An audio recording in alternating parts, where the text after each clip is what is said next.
అందరికీ నమస్కారం, welcome to our channel. ఆంధ్రప్రదేశ్లో ఇప్పుడు hot topic Jaganmohan Reddy arrest అవుతాడా? కారణం, జగన్మోహన్ రెడ్డి గారు తన పరిపాలనలో పెద్ద ఎత్తున లిక్కర్ స్కామ్ చేశాడు అనేది అభియోగం. దాని మీద కూటమి ప్రభుత్వం సిట్ ఏర్పాటు చేసింది. సిట్ అధికారులు ఆల్మోస్ట్ జగన్ రెడ్డి గారి ఇంటి గేటు వరకు వచ్చారు. దాంతో ప్రజలంతా ఇప్పుడు పెద్ద ఎత్తున లిక్కర్ స్కామ్లో జగన్మోహన్ రెడ్డి అరెస్ట్ అవుతాడు అని మాట్లాడుకునేటటువంటి పరిస్థితి. ఈ సెగ జగన్మోహన్ రెడ్డి గారికి కూడా గట్టిగా తగిలినట్టుంది. అందుకనే లిక్కర్ స్కామ్ మీద మాట్లాడడం కోసం అని చెప్పేసి, మాట్లాడడం అనడం కంటే నేను అమాయకుడిని, నేను మంచివాడిని, నా పరిపాలనలో ఎటువంటి తప్పులు జరగలేదు, నేను ఏ స్కాములు చేయలేదు, నేను చాలా ట్రాన్స్పరెన్సీగా ప్రభుత్వాన్ని నడిపాను, నేను చాలా అమాయకుడిని, నేను చాలా మంచివాడిని, చంద్రబాబు ప్రభుత్వమే విచ్చలవిడిగా స్కాములు చేస్తూ ఉంది, నా అంత నీతిపరుడు నిజాయితీపరుడు ఎవరూ లేరు అని చెప్పుకునేటటువంటి ప్రయత్నం చేయడం కోసం నిన్న ప్రెస్ మీట్ పెట్టడం జరిగింది.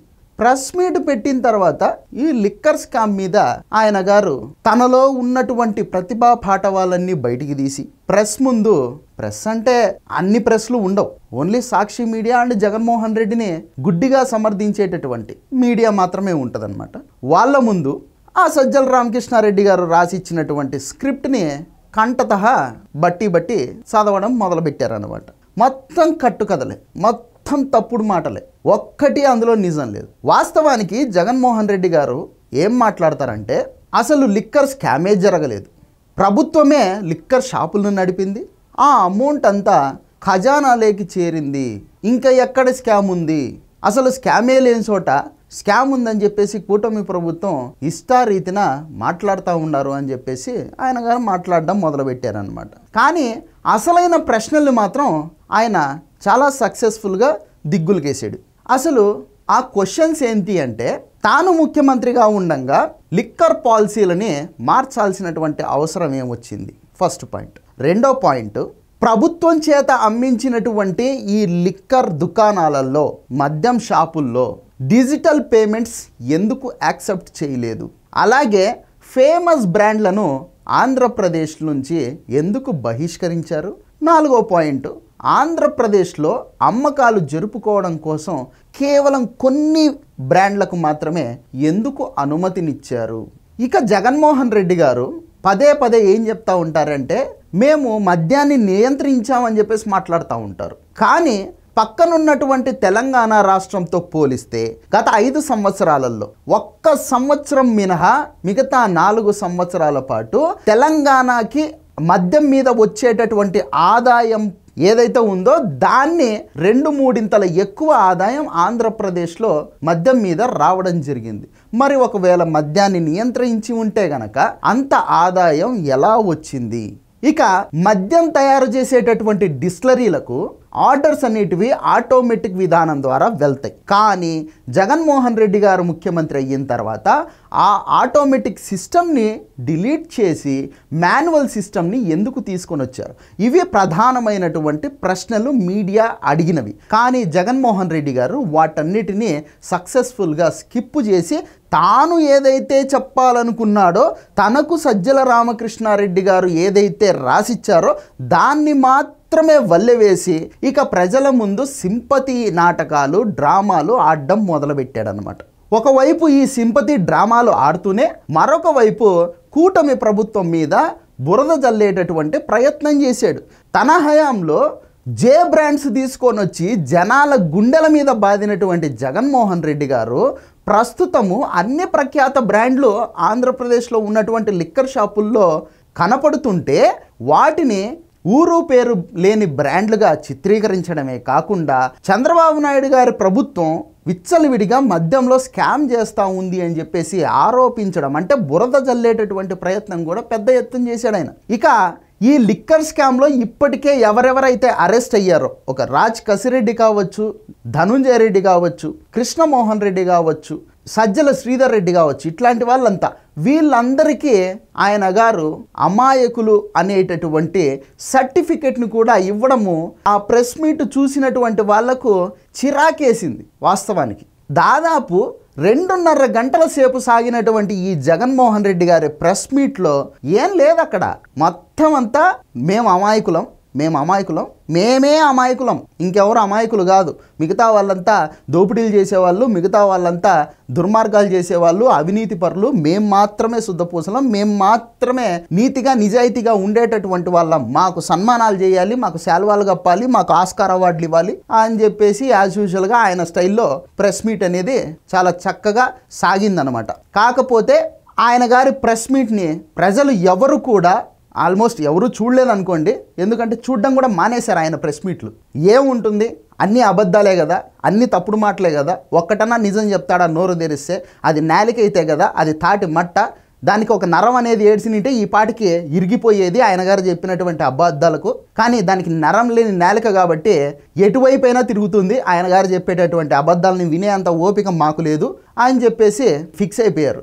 ఇక చూసిన వాళ్ళు కొద్దో గొప్ప మంది ఎవరన్నా ఉంటే ఈయన గారి జ్ఞానగులికలన్నీ విని కాసేపు బుర్రగొక్కున్నటువంటి పరిస్థితి. ఇక ట్రోలర్స్ ఉంటారు కదా, వాళ్ళైతే విచ్చలవిడిగా పండగ చేసుకున్నారనమాట. ఏందో దున్నపోతంటాడు, బర్రీనిందంటాడు, బిడ్డ పుట్టిందంటాడు, పెళ్ళిళ్ళు అంటాడు, పేరంటాలు అంటాడు, ఇంకా ఏమన్నా కానీ జగన్మోహన్ రెడ్డి మ్యారేజ్ బ్యూరో ఏమన్నా స్టార్ట్ చేసినాడో ఏమో మాకైతే అర్థం కాలే. ఏం మాట్లాడాలనుకున్నాడో, ఏం మాట్లాడుతా అన్నాడో కూడా ఆయనకే తెలియనటువంటి పరిస్థితి నిన్న ప్రెస్ మీట్లో. ఇంకా ఈయన గారు మాట్లాడతారు, ఆ బాలాజీ గోవిందప్ప, ఈ సజ్జల శ్రీధర్ రెడ్డి, ఆ రాజ్ కసిరెడ్డి, ఈ కృష్ణమోహన్ రెడ్డి, ధనుంజయ రెడ్డి, వీళ్ళంతా చాలా మంచోళ్ళు, అమాయకులు, సౌమ్యులు, అసలు వాళ్ళకు లిక్కర్ స్కామ్తో సంబంధం ఏముంది, అసలు స్కామ్ జరిగింటే కదా స్కామ్ జరిగింది అనడానికి, అసలు స్కామే జరగలేదు అని చెప్పి మాట్లాడుతూనే ఇంకా ఈ విజయసాయి రెడ్డి ఎవరైతే జగన్మోహన్ రెడ్డి గారితో పాటు చెంచల్గూడ జైలుకు పోయి 16 నెలలు జగన్మోహన్ రెడ్డితో పాటు జైల్లో గడిపొచ్చినటువంటి తోడుదొంగ జగన్ రెడ్డికి, వాస్తవానికి ఇట్లే చెప్పుకోవాలి మనం నాటు భాషలో, ఆ విజయసాయి రెడ్డి జగన్మోహన్ రెడ్డికి అమ్ముడు పోయినాడని, అందుకనే జగన్మోహన్ రెడ్డికి వ్యతిరేకంగా మాట్లాడుతూ ఉన్నాడని చెప్పేసి మళ్ళా విజయసాయి రెడ్డి మీద కాసేపు ఏడవడం. ఇక అది పక్కన పెడితే జగన్మోహన్ రెడ్డి గారు ఈ ఏడుపులన్నీ కామన్. ఎందుకంటే షర్మిలారెడ్డి చంద్రబాబు నాయుడుకి అమ్ముడు పోయింది అన్నాడు, సరస్వతి ప్లాంట్ కి సంబంధించి ఆ గిఫ్ట్ డీడ్లు ఏదో క్యాన్సిల్ చేసినాడు, పోతే పోనీలేబ్బా ఉమ్మడి ఆస్తే కదా, చెల్లెలకు కూడా రొంత ఆస్తిలో భాగమి అని చెప్పేసి అడిగిన దానికి వాళ్ళ మదరు విజయలక్ష్మి గారిని కూడా చంద్రబాబు నాయుడుకు అమ్ముడు పోయిందని చెప్పేసి అనేసినాడు. ఇప్పుడు విజయసాయి రెడ్డిని కూడా అమ్ముడు పోయినాడు అని అనేసినాడు అనమాట. అంటే ఈయన గారికి వ్యతిరేకంగా ఎవరు మాట్లాడినా వాళ్ళు చంద్రబాబు నాయుడుకి అమ్ముడు పోయినట్టే.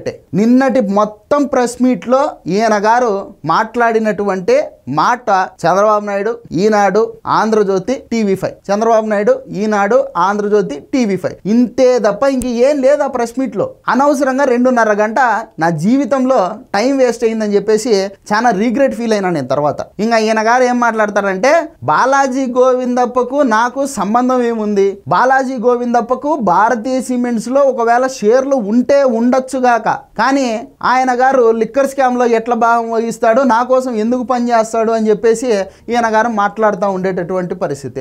బాలాజీ గోవిందప్ప భారతీయ సిమెంట్స్ లో కేవలం షేర్ హోల్డర్ మాత్రమే అయితే ఎవడు కూడా పట్టించుకోడు, కానీ బాలాజీ గోవిందప్ప భారతీయ సిమెంట్స్ లో షేర్ హోల్డర్ మాత్రమే కాదు, ఆయన లైఫ్ టైం డైరెక్టర్ కూడా ఆ కంపెనీకి. నువ్వు చెప్పేటివన్నీ జనాలు నమ్ముతారు అనుకుంటే అది నీ మూర్ఖత్వము, నీ అజ్ఞానము. ఎందుకంటే ఇప్పుడు విచ్చలవిడిగా ఇంటర్నెట్ అనేది ప్రతి ఒక్కటి చేతిలో కూడా ఉంది. నువ్వు అబద్ధాలు చెప్పొచ్చు, నేను అబద్ధాలు చెప్పొచ్చు, ప్రభుత్వాలు అబద్ధాలు చెప్పొచ్చు, కానీ గూగుల్ మాత్రం అబద్ధం చెప్పదు. ఎందుకంటే గూగుల్ లేకపోయి భారతీయ సిమెంట్స్ డైరెక్టర్స్ లిస్ట్ అని పెట్టి కొడితే వచ్చేస్తుంది బాలాజీ గోవిందప్ప పేరు, ఫోటో అన్నీ.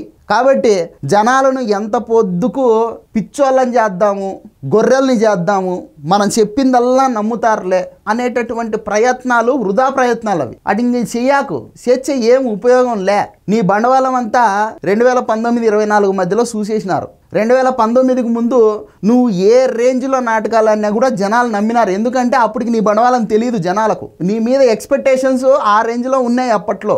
ఎందుకు అప్పటిదాకా ఒకసారి కూడా అధికారం చేతిలోకి రాలే. మీ నాయన పేరు చెప్పుకొని ఊరూరా పాదయాత్ర చేసి, ముద్దుల యాత్రలు చేసి, గుద్దుల యాత్రలు చేసి ఏందో పని కానిచ్చుకున్నావు ఆ ఐపాకులను అడ్డం పెట్టుకొని. ఇంకా అధికారంలోకి వచ్చినావు, అధికారంలోకి వచ్చిన తర్వాత నీ చరిత్ర మొత్తము, నీ కథా కమామీసు మొత్తం అన్ని చూసేసినారు. చూసిన తర్వాత నువ్వు అవసరం లేదు, నువ్వు పనికిరావు అధికారానికి అని చెప్పేసి దించేసినారు. ఇంకా అటు నుంచి నువ్వు మళ్ళా మొదలుపెట్టి నేను అమాయకుడిని, నేను సత్యహరిశ్చంద్రుని వంశాంకురాన్ని, నేను నోరు తెరిచే అబద్ధాలు అస్సలు మాట్లాడను, నేను అన్ని నిజాలే మాట్లాడతా, నేను నీతివంతుణ్ణి, నాది సత్యయుగము, నాది సత్యకాలము అని చెప్పేసి నువ్వు మాట్లాడితే జనాలు ఏమంటారు చెప్పు? ఇవాళ ఏమనరు, నవ్వుతారు అంతే. నువ్వేందన్నా చెబితే నమ్మేటట్టు ఉండాలా, నవ్వేటట్టు మాత్రం ఉండకూడదు. సో ఇది వీడియో. ఈ వీడియో నచ్చితే లైక్ చేయండి, సబ్స్క్రైబ్ చేయండి, షేర్ చేయడం మాత్రం మర్చిపోద్దు. Thank you.